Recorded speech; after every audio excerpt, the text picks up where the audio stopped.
This is a short walk along the Cynwyd Heritage Trail, showing you the plants and animals that you might see if you were to get out there this time of year. We're going to start at the Cynwyd Station area of the trail and walk towards Barmouth. This time of year, there are lots of flowering trees along the trail. Many of these have been planted by the Friends and also by neighbors whose property backs up to the trail. And the area near the Cynwyd Station, borders a lot of houses, and so the residents of the area have planted some of these flowering cherries and apple trees that you see here. In terms of the wildlife, we're also very interested in some of the more mature trees that are on properties adjacent to the trail, such as these very large pines. And a number of birds live in conifer trees, and so the presence of these large trees is really valuable. The Friends have planted a number of trees along the trail over the years and have really tried to focus on native trees. And in a number of places, you'll find blooming this time of year the redbud trees. And redbuds are a legume, and so they are a type of tree that produces a little pod, like a pea pod. They also have roots that can form a symbiosis with microbes, and so they actually can help fertilize the soil rather than taking nutrition out of the soil. They put nitrogen back into the soil. Gardeners along the trail have also tried to focus on using native plants whenever possible. And so one example that they've been using a lot lately is this little plant that has kind of an unattractive name called Ragwort, or groundsel is maybe a little bit less unattractive. The formal name for this is Pachyra, and there are a couple of different species of the genus Pachyra that are used. And because of the unattractive name and because they look maybe a little bit like a dandelion type plant, sometimes people may think that these are a weedy thing, but actually these are a really great plant for us along the trail. They make a really nice ground cover, and they spread and help keep out some of the weeds that are a problem in this rather disturbed area. There are lots of kind of weedy things along the trail, and we sort of have different degrees of weediness. So here we've got another yellow flower plant. This is in the genus Barbaria, and it's called yellow rocket or wintercress. And there are actually a lot of different related plants. This is probably a European plant rather than a native, but it's a fairly attractive little thing, and we wouldn't want to pull it as a weed.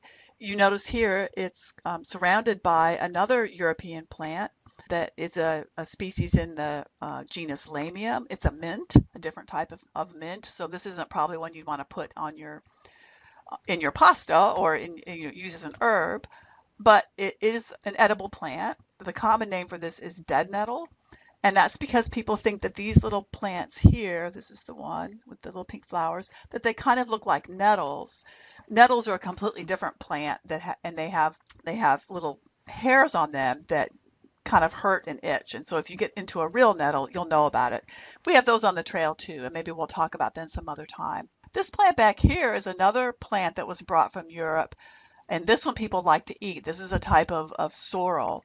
So again, this is a little bit of a weedy thing, but really we consider it more of a naturalized thing, not too much of a problem. Here's another example of a plant that is probably a European version of a celandine or Celandine Poppy. This is sometimes called swallowwort. It's in the same family as poppies.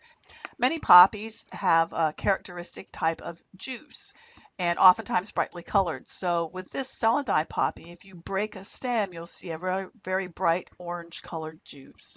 Be a little bit careful with it because the juice is sometimes some people have a dermal reaction to it.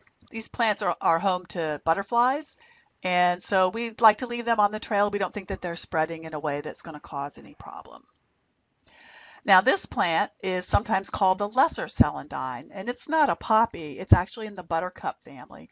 This is an invasive plant from Asia, and this one actually does cause some pretty big problems. This little plant spreads so easily, and it comes up really early and tends to crowd out some of our native wildflowers. It's very hard to get rid of. The flowers are quite pretty when they're blooming in the spring, but if it's getting started in an area where it doesn't already occur, it's one that might be worth trying to eradicate to try to keep it from getting started. Once it gets started, it's spread by ants, and it has little tubers that spread around really easily, so it's kind of hard to control once you have it. In this area of the trail on an early morning, you can hear, this time of year, you can hear some interesting birds. And let's just take a listen here. We're going to listen for two different birds. One is the Carolina wren, and this is a bird that's here all winter, and it has a call that sounds kind of like tea kettle, tea kettle. The white-throated sparrow is a winter resident that will be leaving us very soon, and its mating call that it's making right now is kind of a mournful descending call. So let's take a listen. There's a Carolina wren. Now we're hearing the white-throat. The little dee dee dee dee dee dee. There's a couple of them. You'll hear a robin, a couple of robins in there too. Let's take one more listen.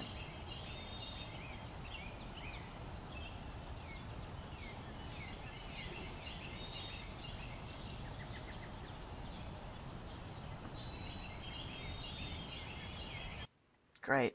So the Carolina wren likes to nest in brushy, shrubby areas. So this is one of the reasons that even in parts of the trail that we can't really manage very intensively, we tend to try not to cut down all of the shrubs because birds like the Carolina wren can nest in there. This is one of the areas that is adjacent to the trail, and lots of the landowners along the trail are tending to these areas. This one is in really great shape. You can see that this slope is completely held by all the plants there, and there's a diversity of different kinds of plants. Some are native, some are not, but there's a range of different plants, and it's holding the slope really well. And then down here you can see we've got some shrubs, and so that's going to be a great place for some of those birds like the Carolina wren to nest. If you spend a lot of time on the trail, one of the plants that you might want to be able to recognize is poison ivy. This time of year when it's coming up, it's just beautiful. So you can see the leaves of 3. This time of year, the leaves are very glossy, shiny. They have some red on them.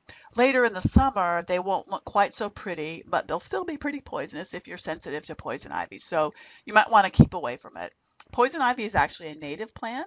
This is one that we exported into places like England where they consider it to be a problematic weed. But for us it's native, and so unless it's in an area where people are going to be spending a lot of time, we don't necessarily worry about pulling it up because it does make fruits that animals can eat.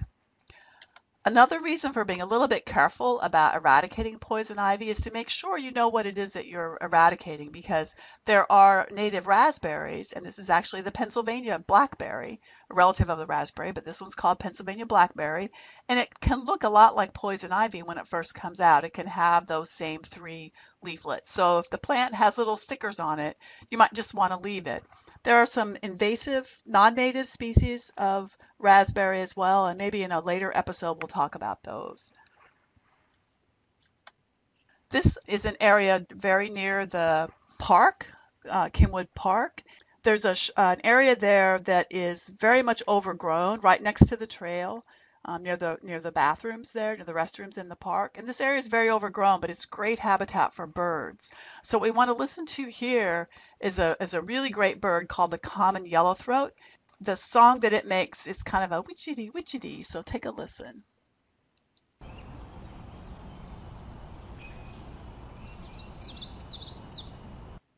Did you hear right at the end that sort of very thin, bitchy bitchy kind of sound is a common yellowthroat.